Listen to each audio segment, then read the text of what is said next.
사도신경으로 신앙을 고백하시겠습니다. 나는 전능하신 아버지 하나님, 천지의 창조주를 믿습니다. 나는 그의 유일하신 아들, 우리 주 예수 그리스도를 믿습니다. 그는 성령으로 잉태되어 동정녀와 마리아에게서 나시고 본디오 빌라도에게 고난을 받아 십자가에 못 박혀 죽으시고 장사된 지 사흘 만에 죽은 자 가운데서 다시 살아나셨으며 하늘에 오르시어 전능하신 아버지 하나님 우편에 앉아 계시다가 거기로부터 살아있는 자와 죽은 자를 심판하러 오십니다. 나는 성령을 믿으며 거룩한 공교회와 성도의 교제와 죄를 용서받는 것과 몸의 부활과 영생을 믿습니다. 아멘. 찬송가 220장 찬양 드리도록 하겠습니다.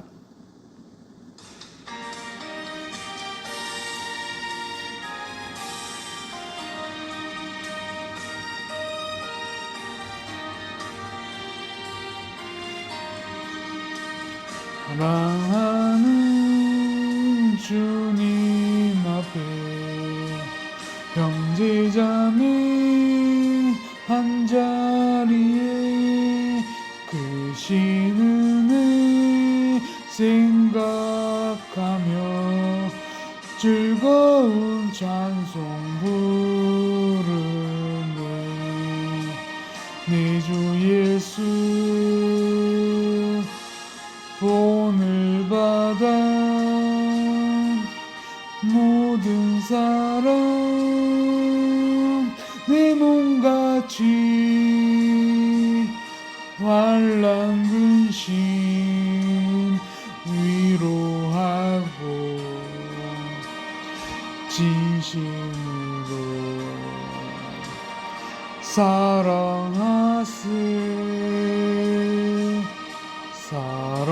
사랑하는 주님 앞에 온갖 충성 다 바쳐서 괴로우나 즐거우나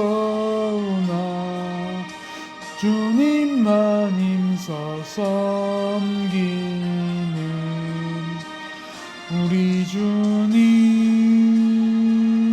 거룩한 손 제자들의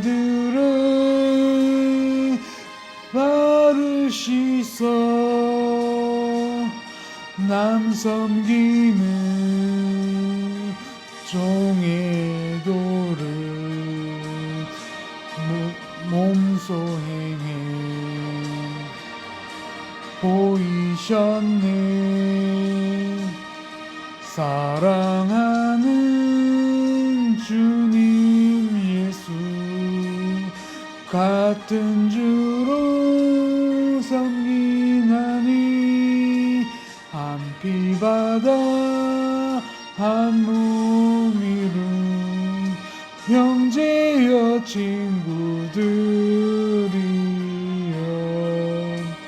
한 몸같이 친밀하고 마음으로 하나 되어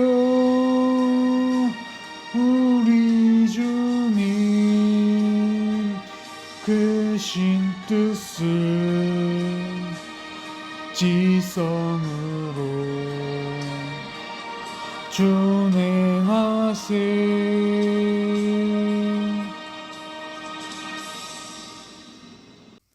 기도드리도록 하겠습니다.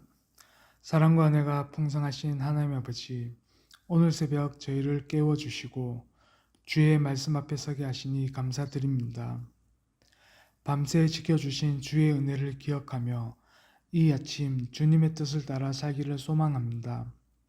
주님, 오늘 말씀에서 예수님은 회개하지 않으면 망하리라 하셨습니다. 우리가 세상의 재난이나 타인의 불행을 보며 남의 일로만 여기지 않게 하시고 그 일을 통해 우리의 죄를 돌아보게 하옵소서. 마음의 완악함을 깨뜨리시고 회개함으로 주 앞에 바로 서는 성도 되게 하옵소서. 또한 주님, 안식일에 18해 동안 귀신에 매여 꼬부라진 여인을 고치신 주님을 봅니다. 주님의 긍휼은 율법보다 크고 사랑은 형식보다 기쁨을 깨닫게 하옵소서. 우리의 신앙이 형식적인 경건에 머물지 않게 하시고 고통 가운데 있는 자를 긍휼히 여기는 주님의 마음을 품게 하옵소서. 주님, 겨자씨와 누룩의 비유처럼 하나님의 나라는 작고 보잘것없게 시작되지만 결국 크게 자라고 온 세상에 퍼져나갑니다. 오늘 우리의 작은 순종과 기도가 하나님의 나라를 이루는 씨앗이 되게 하시고 가정과 교회와 이 땅 가운데 주의 나라가 확장되게 하옵소서. 마지막으로 주님, 좁은 문으로 들어가라 하신 말씀을 마음에 새깁니다. 편안한 길보다 주의 뜻을 따르는 길을 선택하게 하시고 믿음의 길, 십자가의 길을 기쁨으로 걷게 하옵소서. 언제 주님이 오시든지 준비된 자로 설 수 있게 하시며 이 세상 끝까지 복음에 충성하는 제자 되게 하옵소서. 오늘 하루도 우리의 말과 생각과 행실이 주님의 영광을 드러내게 하시고 주께서 주신 생명을 헛되이 쓰지 않게 하옵소서. 예수 그리스도의 이름으로 기도드립니다. 아멘.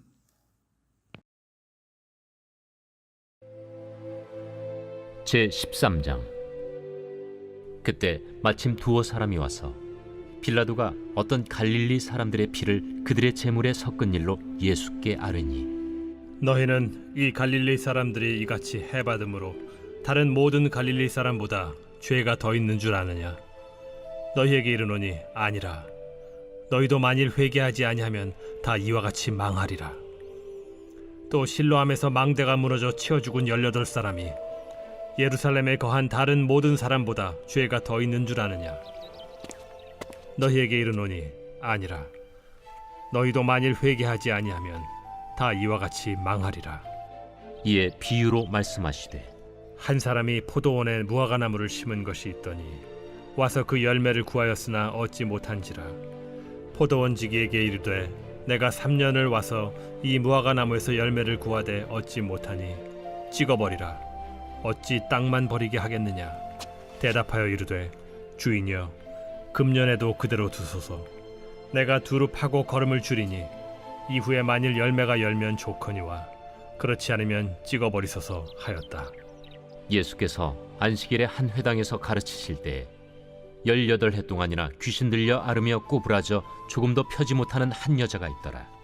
예수께서 보시고 불러 이르시되, 여자여, 네가 네 병에서 놓였다 하시고 안수하시니 여자가 곧 펴고 하나님께 영광을 돌리는지라. 회당장이 예수께서 안식일에 병 고치시는 것을 분내어 무리에게 이르되, 일할 날이 엿새가 있으니 그동안에 와서 고침을 받을 것이요 안식일에는 하지 말 것이니라. 외식하는 자들아, 너희가 각각 안식일에 자기의 소나 나귀를 외양간에서 풀어내어 이끌고 가서 물을 먹이지 아니하느냐? 그러면 18해 동안 사탄에게 매임받은 이 아브라함의 딸을 안식일에 이 매임에서 푸는 것이 합당하지 아니하냐? 예수께서 이 말씀을 하시매 모든 반대하는 자들은 부끄러워하고 온 무리는 그가 하시는 모든 영광스러운 일을 기뻐하니라. 하나님의 나라가 무엇과 같을까? 내가 무엇으로 비교할까? 마치 사람이 자기 채소밭에 갖다 심은 겨자씨 한 알 같으니 자라 나무가 되어 공중의 새들이 그 가지에 깃들였느니라.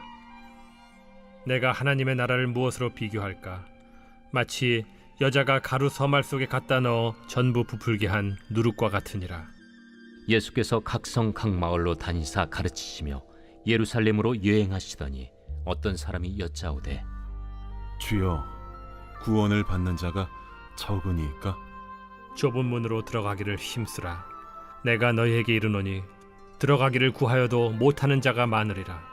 집주인이 일어나 문을 한 번 닫은 후에 너희가 밖에 서서 문을 두드리며 주여 열어주소서 하면 그가 대답하여 이르되, 나는 너희가 어디에서 온 자인지 알지 못하노라 하리니 그때 너희가 말하되, 우리는 주 앞에서 먹고 마셨으며 주는 또한 우리를 길거리에서 가르치셨나이다 하나, 그가 너희에게 말하여 이르되, 나는 너희가 어디에서 왔는지 알지 못하노라. 행악하는 모든 자들아 나를 떠나가라 하리라. 너희가 아브라함과 이삭과 야곱과 모든 선지자는 하나님 나라에 있고 오직 너희는 밖에 쫓겨난 것을 볼 때 거기서 슬피 울며 이를 갈리라. 사람들이 동서남북으로부터 와서 하나님의 나라 잔치에 참여하리니 보라, 나중된 자로서 먼저 될 자도 있고 먼저 된 자로서 나중될 자도 있느니라. 곧 그때 어떤 바리새인들이 나와서 이르되 나가서 여기를 떠나소서. 헤롯이 당신을 죽이고자 하나이다. 너희는 가서 저 여호에게 이르되 오늘과 내일은 내가 귀신을 쫓아내며 병을 고치다가 제3일에는 완전하여지리라 하라. 그러나 오늘과 내일과 모레는 내가 갈 길을 가야 하리니 선지자가 예루살렘 밖에서는 죽는 법이 없느니라.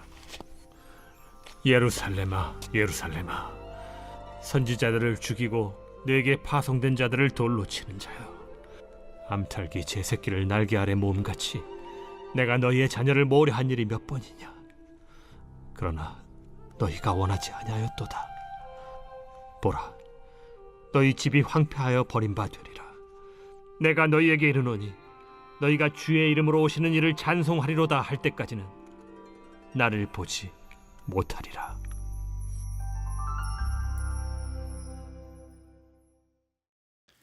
오늘 본문 말씀은 누가복음 13장입니다.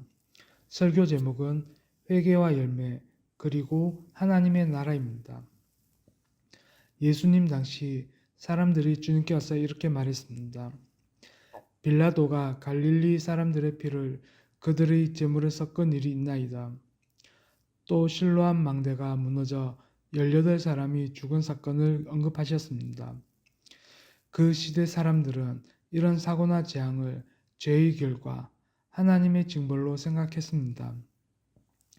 저 사람들은 큰 죄를 지어서 그런 벌을 받았구나. 하지만 예수님은 그들의 잘못된 판단을 단호히 부정하셨습니다. 너희도 회개하지 아니하면 다 이와 같이 망하리라. 예수님은 재난의 이유를 논하지 않으시고 그 사건을 우리 자신의 회개를 촉구하는 경고로 삼으십니다. 세상의 비극을 보며 우리는 남을 정죄하기보다 나의 죄를 돌아보며 하나님 앞에 바로 서야 합니다. 오늘날에도 비슷합니다. 전쟁, 재난, 사고, 질병을 볼 때 우리는 하나님이 벌하신다 말하기 쉽습니다. 그러나 예수님은 그 일은 내가 회개할 기회다라고 말씀하십니다. 재난의 시대는 회개의 기회입니다. 하나님은 우리로 하여금 깨어 기도하며 생명을 소중히 여기게 하십니다.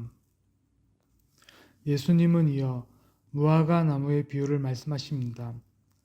어떤 사람이 포도원에 무화과 나무를 심었는데 3년을 찾아도 열매가 없었습니다. 주인은 말합니다. 보라, 내가 3년을 와서 이 무화과 나무에서 열매를 구하되 얻지 못하니 찍어버리라. 그러나 포도원 지기는 간청합니다. 주인이여, 금년에도 그대로 두소서. 내가 두릅하고 거름을 주리니. 여기서 주인은 하나님, 포도원 지기는 예수님을 상징합니다. 하나님은 공의로 열매 없는 나무를 배실하지만 예수님은 중보하셔서 한 해 더 기회를 주십니다. 이 비유는 하나님의 오래 참으심과 동시에 기회의 유한성을 보여줍니다.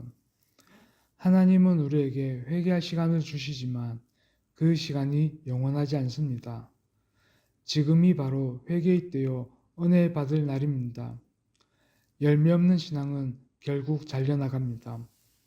그 열매란 단순히 종교적 행위가 아니라 회개의 열매, 순종의 열매, 사랑의 열매입니다. 우리는 때로 하나님이 아무 말씀하지 않으시니 괜찮다고 생각합니다. 하지만 하나님의 침묵은 인내이지 무관심이 아닙니다.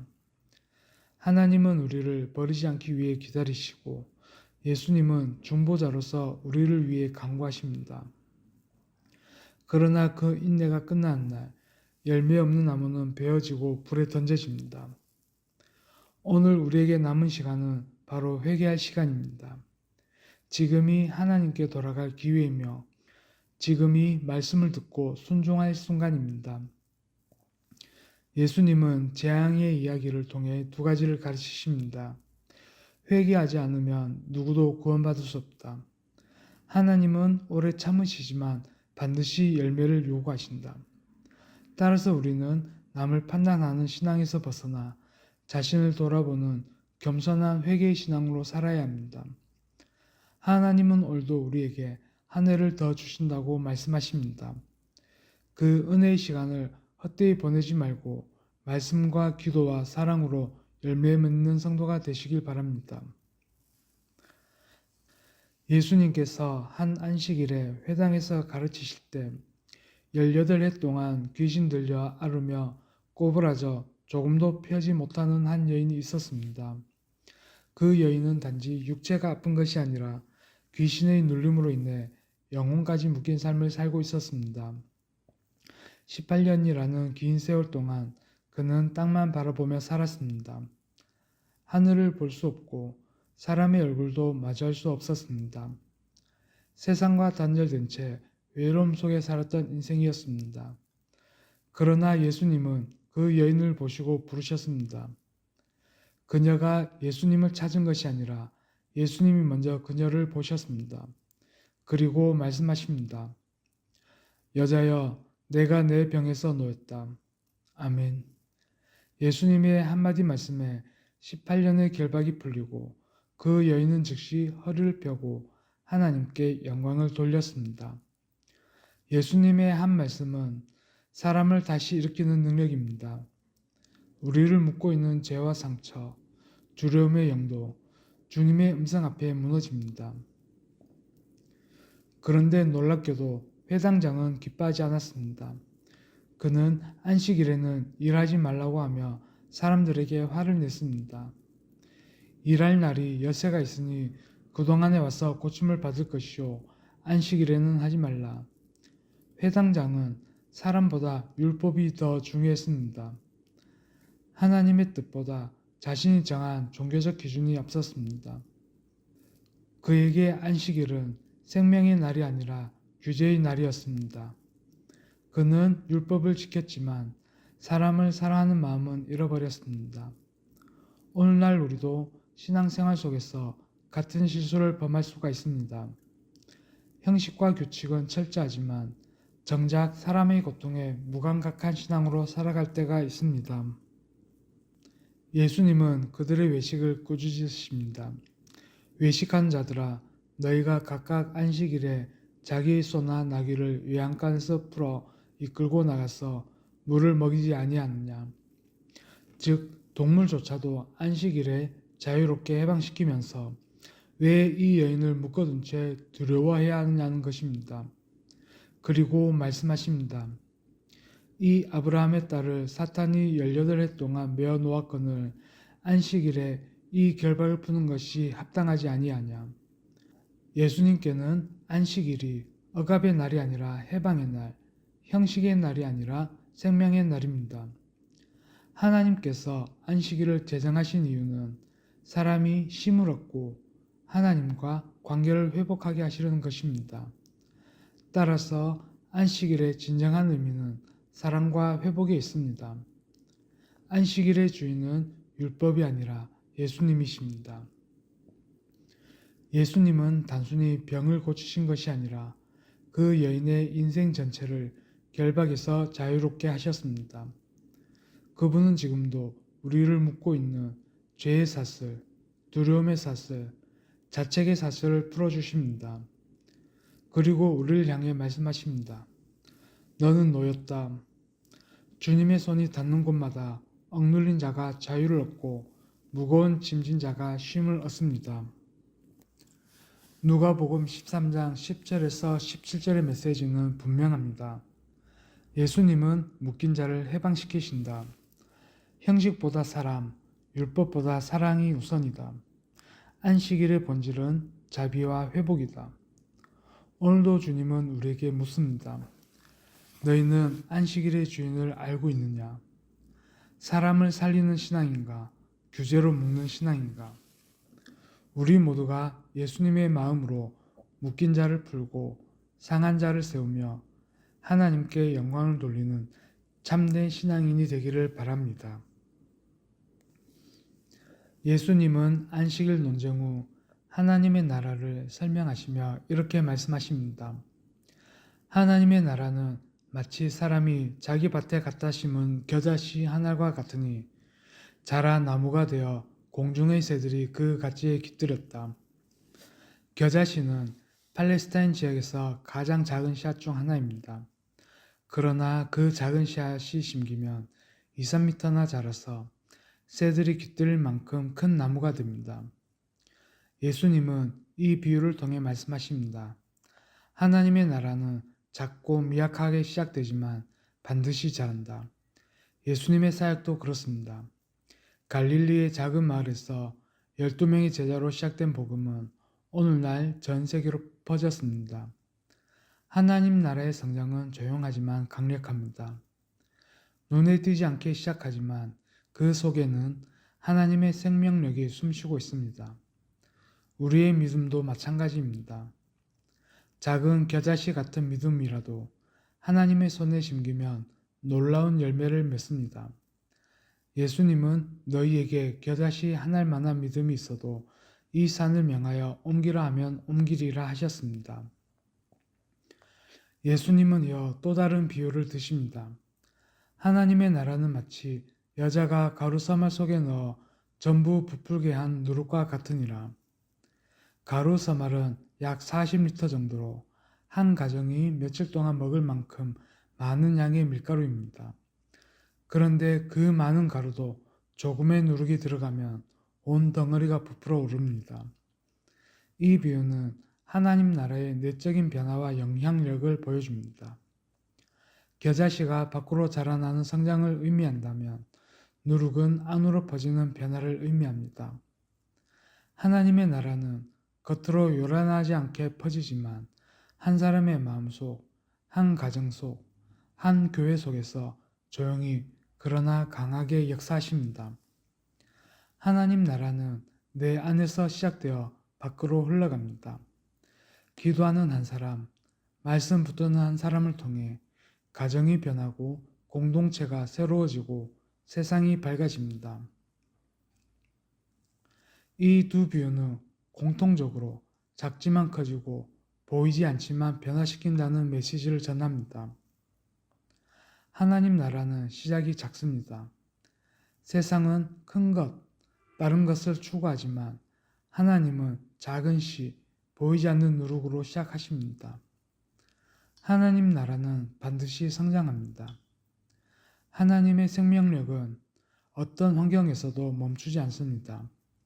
박해 속에서도 실패 속에서도 주님의 나라는 자랍니다. 하나님 나라는 인내 속에서 자랍니다. 씨앗이 자라려면 시간이 필요하고 누룩이 퍼지려면 기다림이 필요합니다. 믿음의 사람은 보이지 않아도 믿음으로 기다리는 사람입니다. 예수님은 겨자씨와 누룩을 통해 하나님 나라의 성장 원리를 가르쳐 주십니다. 작게 시작하되 믿음으로 심으라. 조용히 퍼지되 안에서부터 변하라. 기다림 속에서도 하나님은 일하고 계신다. 우리의 작은 기도, 작은 섬김, 작은 헌신이라도 하나님의 손에 붙들리면 놀라운 열매를 맺습니다. 오늘도 주님은 우리 안에 심겨진 겨자씨를 자라게 하시고 우리 공동체 안에 누룩처럼 은혜를 퍼뜨리십니다. 그 나라가 내 안에서, 가정에서, 교회에서 확장되길 소망합니다. 예수님은 각 성과 마을을 다니시며 가르치시다가 예루살렘을 향해 가십니다. 그때 누군가 묻습니다. 주여, 구원을 받는 자가 적으니까? 그 질문은 단순히 호기심이 아니라 과연 누가 천국에 들어갈 자격이 있습니까? 라는 신앙적 자만심이 담긴 질문이었습니다. 그러자 예수님은 숫자에 대한 답을 주시지 않고 말씀하십니다. 좁은 문으로 들어가기를 힘쓰라. 내가 너희에게 이르노니 들어가기를 구하여도 못한 자가 많으리라. 아멘. 즉 구원의 문제는 남이 얼마나 구원받느냐가 아니라 내가 지금 그 문으로 들어가고 있느냐의 문제입니다.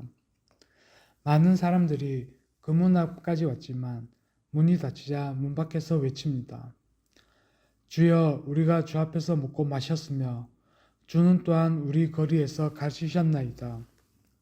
하지만 주님은 냉정히 말씀하십니다. 너희가 어디로부터 온 자인지 내가 알지 못하노라. 행악하는 모든 자들아, 나를 떠나가라. 아멘. 그들은 종교적 경험은 있었지만 인격적인 관계는 없었습니다. 예수님과 함께 있었지만 예수님 안에 거하지는 않았던 것입니다. 천국은 예수님을 아는 곳이 아니라 예수님이 나를 아는 곳입니다. 겉으로 주님을 따르는 척해도 마음이 멀다면 그 문은 닫힐 것입니다. 예수님이 말씀하신 좁은 문은 편안하고 넓은 길과 대조되는 길입니다.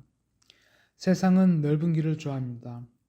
자기 중심적인 성공, 편리한 신앙, 타협하는 믿음을 쫓습니다.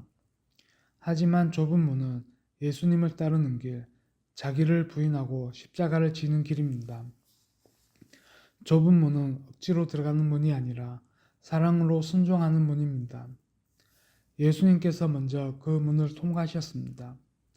그분이 십자가를 지셨기에 우리는 그 문을 따라 들어갈 수 있습니다. 좁은 문은 희생의 문이지만 생명의 문입니다. 그 문을 외면하면 잠시 편할 수 있으나 영원한 생명은 그 안에 없습니다. 예수님은 좁은 문을 지나지 못한 자들이 아브람과 이삭과 야곱과 모든 선지자들이 하나님의 나라에 있는 것을 보게 되나 너희는 밖에 쫓겨나 울며 이를 갈게 될 것이라고 하십니다. 그들은 늦게 깨닫지만 이미 문은 닫혔습니다. 반대로 동서남북에서 사람들이 와서 하나님의 나라 잔치에 참여할 것이라 하십니다. 이는 유대인들만이 아니라 이방인들도 믿음으로 구원받을 것을 의미합니다. 마지막으로 예수님은 예루살렘을 보며 탄식하십니다. 예루살렘아, 예루살렘아, 선지자들을 죽이고 내게 파송된 자들을 돌로 치는 자여, 내가 너희를 모으려 한 일이 몇 번이더냐. 예수님의 말씀에는 심판의 선언과 함께 눈물의 사랑이 담겨 있습니다. 하나님은 심판을 즐기시는 분이 아니라 끝까지 돌이키기를 기다리시는 아버지이십니다. 그분은 오늘도 좁은 문 앞에서 우리를 부르십니다. 돌아오라, 아직 문이 열려 있을 때 들어오라. 예수님은 구원의 문이 좁다고 말씀하십니다. 그 문은 예수님 자신이십니다. 요한복음 10장 9절에서 주님은 내가 문이 오니 누구든지 나로 말미암아 들어가면 구원을 얻으리라고 하셨습니다. 좁은 문은 불편하고 고된 길이지만 그 문을 지나면 참된 자유와 생명이 기다립니다. 오늘도 예수님은 말씀하십니다. 좁은 문으로 들어가라. 지금이 구원의 날이다. 믿음으로, 순종으로, 겸손으로 그 문을 통과하는 우리 모두가 되기를 바랍니다. 주기도문으로 예배를 마치겠습니다. 하늘에 계신 우리 아버지, 아버지의 이름을 거룩하게 하시며 아버지의 나라가 오게 하시며 아버지의 뜻이 하늘에서와 같이 땅에서도 이루어지게 하소서. 오늘 우리에게 일용할 양식을 주시고 우리가 우리에게 잘못한 사람을 용서하여 준 것 같이 우리 죄를 용서하여 주시고 우리를 시험에 빠지지 않게 하시고 악에서 구하소서. 나라와 권능과 영광이 영원히 아버지의 것입니다. 아멘.